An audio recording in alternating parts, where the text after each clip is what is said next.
Hi guys, so this video will help you to understand our SA1 prompt. So as you guys can see here, I am on our modules page right here, and what I have open, you can collapse and expand these modules. So I have the Sunday 9-3 module open because that is where you will find your SA1 materials.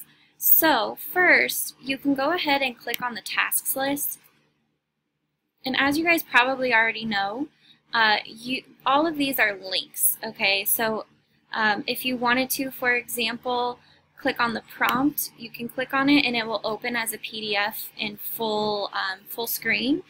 Or you can also click on this magnifying glass and it will just show up embedded right there in Canvas, right there on the screen. And you can do that for each of the documents that I have up on Blackboard. To make it easier for this video, I will be opening them full screen, but please do know that you have this option available, especially if you're on your phone or iPad or something like that. A lot of the times the magnifying is a lot easier. So we can go ahead and take a look at our prompt. Alright, so you'll notice right away that our deadlines are listed at the top.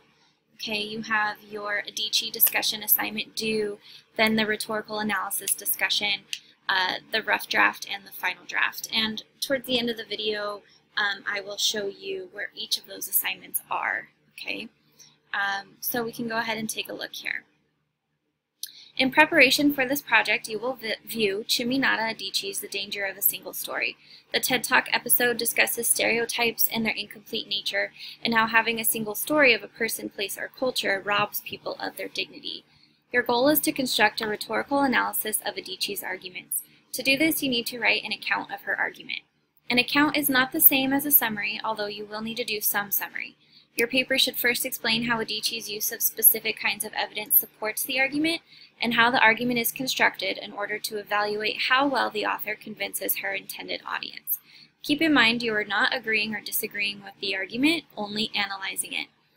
This first essay will demonstrate your understanding of rhetorical strategies and appeals, understanding how Adichie is using rhetoric to convince her intended audience, and discussing why she chooses specific rhetorical moves based on her intended audience. Okay, so there's kind of a lot going on in this prompt here, so I do actually want to jump back to Canvas. So let's minimize this here. You'll notice in your task list for 9-3 that we have a rhetorical strategies handout. So again, you can click that magnifying glass and it will open right there. And then there's also a rhetorical strategies lecture that you'll need to watch, and also an advertising discussion board, which will help to practice with the rhetorical strategies. So if we go back to our modules page, you'll notice here, once you get through all of the SA1 materials, you can go ahead and just click straight from the itemized drop-down menu. The handout for rhetorical strategies will open right here, and then you can just scroll to the next item on that module page. So the rhetorical strategies lecture, which will cover rhetorical strategies, the appeals, the rhetorical situation, which we'll talk about as we get to the outline. But this rhetorical strategies lecture is going to be crucial for you to understand what is required for this essay. And then as you scroll, okay, you'll get to the advertising discussion board. I have it locked right now, but I can kind of show you. So the advertising discussion board will have you choose one of these ads here, and you'll pick a rhetorical strategy and write a paragraph on that. So it will simulate basically a body paragraph for your SA1. So this will be a really good practice for you as we progress through this first unit. And so now I want to show you the other materials for SA1. Okay, we do have our rubric. Okay. So you'll notice here, the thesis is strong. It has the effectiveness. The thesis is all about the effectiveness of the rhetorical strategies. The body paragraphs follow logically, etc. You can kind of read through this. And we're aiming, of course, for the strong category in each of these things. So let's move on. I do want to show you the outline because that will kind of crystallize everything that I'm saying here. Okay. So let's go ahead and open it as a file so that we can see this full screen. Okay, here we go. So it opens, and it's a document file because I want you guys to be able to write directly on it. Now, I will not be collecting the outline in class, but I do want you guys to actually use it, fill it in, so that you can come up with a really structured, organized, fully developed essay for paper 1. Do notice that at the top that I have everything in MLA format. All you have to do is double click to change your last name here, changes to 120 if you're in 120, or keep it 1B if this is for 1B, change the deadline of the paper. Okay, but you can go ahead and fill everything in. So like I mentioned before, the rhetorical strategies video is going to cover the rhetorical situation, okay, so the audience, the author, and the purpose of Adichie's text. Then you're going to have the main argument of Adichie's text, and then your thesis, which is something to the effect of Adichie's text is either effective or ineffective in persuading her intended audience. Now for the thesis, you could have a plan of development, which is in brackets here. Plan of development is simply a list of what you're going to talk about in the body paragraphs. So you could list the rhetorical strategies. So you could say Adichie's text is effective because of the exemplification, identification, and narration strategies used. Okay, you don't need to list the rhetorical strategies, but that's optional. What you do need is this first part, okay, whether or not the text is effective in persuading her intended audience. Now, you could take a more qualified approach to this. You could say Adichie's text is somewhat effective or mostly effective. So you could use a qualifier there. And then in the body, you would then explain which strategies are effective and which are not so much. So speaking of the body, here we go. You need to have a summary of her main claims. This can be pretty brief, but here is the meat and potatoes of this paper, the account of the argument. So it should be at least 2 paragraphs. It probably will be more like 3 or 4 paragraphs. Every single body paragraph will be based around a rhetorical strategy. So for example, if you're going to say narration, okay, then that's going to be your first body paragraph. Then you have a quote where she uses narration in her text, and then you need to explain how the narration helps to support her claim. And then you need to explain why the narration is effective in convincing her intended audience.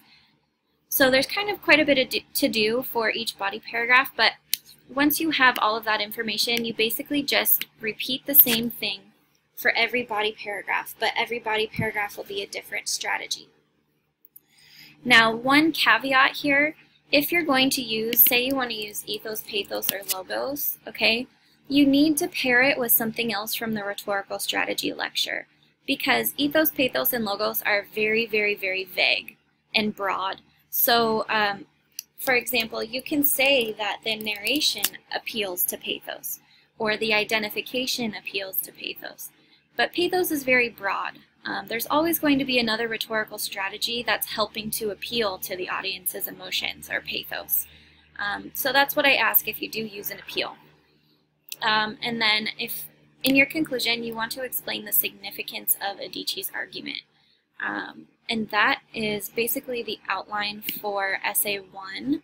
I do want to show you, because this is kind of a lot, I do want to show you a sample essay. So if you keep scrolling through the module, you will see a sample essay.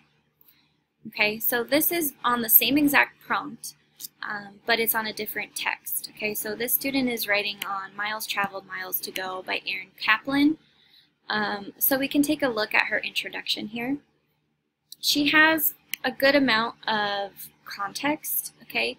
So this is all talking about racial prejudice, Barack Obama's presidency, how people feel about his presidency, because that's basically what Kaplan's text is discussing.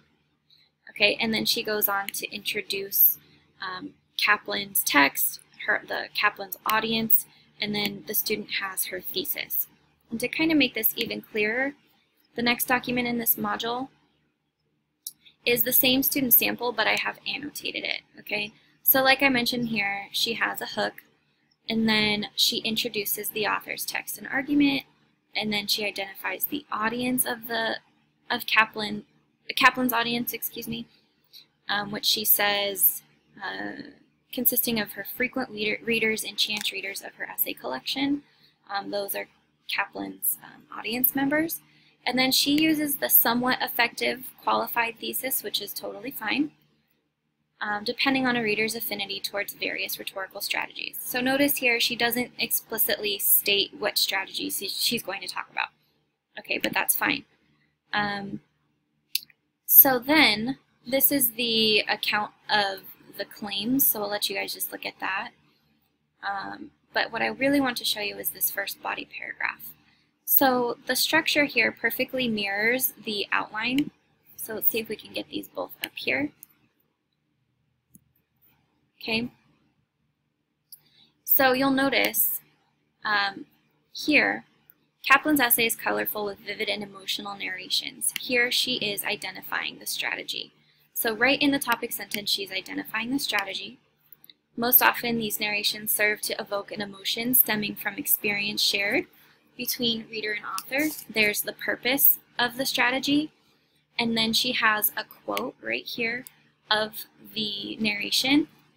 And then this green part here, she's analyzing the quote and how the quote demonstrates the strategy identified. The word swoon carries a feeling of being swept off one's feet, a very positive emotion, charm and joy. The last sentence, narration contrasts. Only disappointment is left. So this is really good. She's identifying the very specific emotions that are coming from this narration. And then the blue part here is all about the effectiveness of the strategy. Okay, so she has the strategy identified in the topic sentence. She provides a quote. She explains how the strategy supports the claim, and then she explains the effectiveness. So she's following this structure perfectly. With her writing, Kaplan effectively shares her awe and disillusionment by skillfully describing the situation she witnessed and bringing the reader into the moment. Once she imagines him or herself in Kaplan's situation, one gains a better understanding of Kaplan's feelings and realizes the hurt of failed expectations. Her detailed narration also grants her credibility by proving that she personally experienced first hope, then dismay at Obama's lack of action in helping racial minorities.